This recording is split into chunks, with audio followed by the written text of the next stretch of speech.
Hi, everyone. My name is... Woo! Okay, I feel the spirit. Well, my name is Gissela Moya, and tonight I want to talk about something unusual that happened to me this past May when taking final exams for my first year of law school. Each time, I would show up 30 minutes early to the classroom, sit down, open my laptop, and get set up. As the minutes passed, I could feel the adrenaline rush kick in. And right before starting my finals, I would feel like my whole life would flash quickly before my eyes. Memories from the 3 major stages of my life. The first memory was me as a 9-year-old selling tamales in the streets of Honduras. I am the baby of 4 sisters, and selling tamales was the life skill my mom taught us to survive before she left for the US. We would walk many blocks on the unpaved and hot streets of San Pedro Sula yelling, "Tamales, tamales, tamales," just like we grew up hearing our mother do.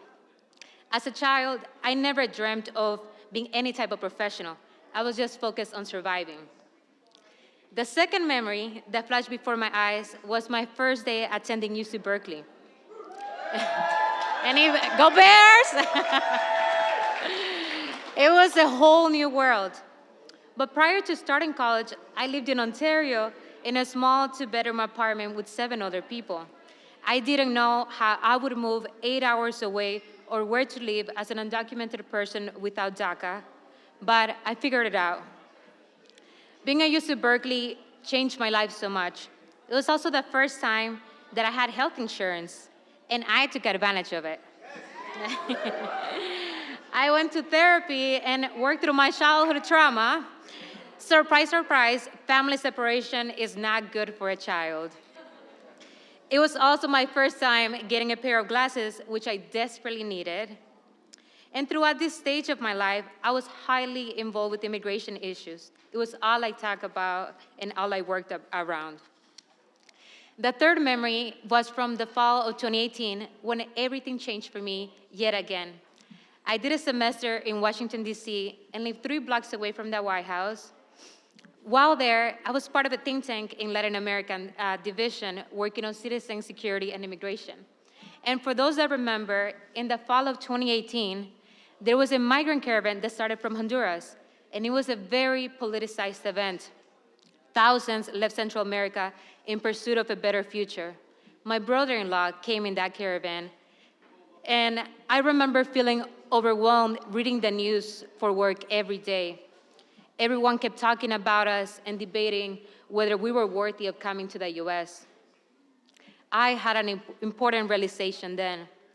I was very emotionally drained from working on immigration issues. It was there in DC that I made a decision that I would no longer pursue immigration work as a career. It was a hard decision, as you could imagine, but I just knew it wasn't sustainable for my heart. So I started thinking about other areas that sparked my interest that I hadn't allowed myself to imagine before. In my last semester at UC Berkeley, I applied for a year-long tech policy fellowship. Through that process, I realized how complex our lives as immigrants and undocumented people can be. We are burdened by inequities in the environment, healthcare, the criminal justice system, housing, and technology. I was very familiar with technology issues because I completed my first years of college without internet access at home. I eventually got the fellowship, and I remember talking to a coach from the program about the guilt I felt for changing a course in my career. I felt that I was letting people down and that I was weak for not sticking with immigration work. I remember he turned to me and asked me, "Who are you outside of your undocumented status?" It was then I realized so much of my life revolved around my status, being seen on social media, constantly excelling, constantly trying to get the next internship or scholarship. I pursued so much because I believed it would make me less deportable. But as a community, we know that we deserve to stay in this country simply because we live here. Our worthiness does not depend on our status or our accomplishments.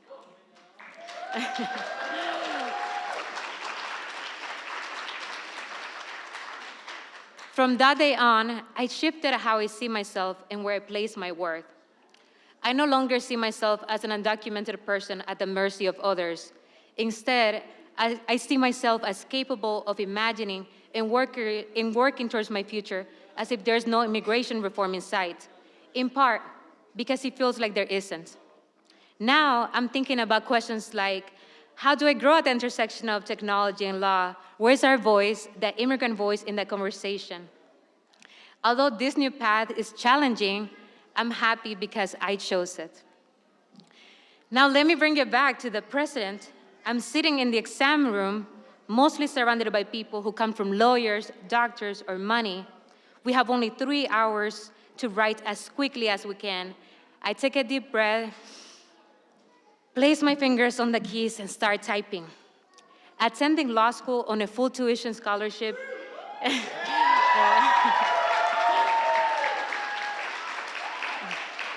is a huge accomplishment that I never dreamed of. I gotta give myself some credit because my hard work got me here. I also have to give credit to Immigrants Rising for building new programs like the Pre-Law Fund, where other undocumented students can create community and get the financial support to remove some of the barriers the law school places on us. Tonight, as we celebrate Immigrants Rising's 15-year anniversary, I think about what the next 15 years for the undocumented community might look like. And I hope that we can lean into our curiosities, passions, and challenges, that we can ask ourselves who we are outside of our status. I want the next generation to know that so much is possible that you may not even have allowed yourself to imagine yet. If your life flashed before your eyes at this moment, what would your story of how you got here be? Thank you.